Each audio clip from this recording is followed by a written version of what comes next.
Hello, പഴയ calendar use ചെയ്തിട്ട് republic day ബോട്ടിലായിട്ട് ചെയ്തെടുത്താലോ? അപ്പോൾ അതിന് വേണ്ടിയിട്ട് ഈ ഒരു ഗാന്ധിജിനെ ഞാൻ കറക്റ്റ് ഷേപ്പിലൊന്ന് കട്ട് ചെയ്തെടുക്കുന്നുണ്ട്. പിന്നെ നമുക്ക് വേണ്ടത് ഒരു ഗ്ലാസ് ബോട്ടിലാണ്. അതിലേക്ക് ജെസോ ഫസ്റ്റ് തന്നെ അപ്ലൈ ചെയ്ത് കൊടുക്കുക. അത് നല്ല രീതിയിൽ ഡ്രൈ ആയതിനു ശേഷം വൈറ്റ് പെയിൻറ്റ് അതിൻ്റെ മുകളിലായിട്ട് അപ്ലൈ ചെയ്ത് കൊടുക്കുക.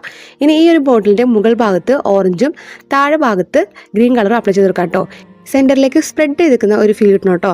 ഇനി ഇതിൻ്റെ ഒരു സൈഡിലായിട്ട് നമുക്ക് ഗാന്ധിജിയുടെ ആ ഒരു പിക്ചർ സ്റ്റിക്ക് ചെയ്ത് കൊടുക്കാം. മറു സൈഡിൽ നമുക്ക് അശോക ചക്രം കൂടി സിമ്പിളായിട്ടൊന്ന് വരച്ചു കൊടുക്കാം. മനസ്സിലാക്കാനായിട്ട് നമ്മുടെ ചാനലിൽ പോയിട്ട് ഫുൾ വീഡിയോ ഒന്ന് കണ്ടു നോക്കൂ.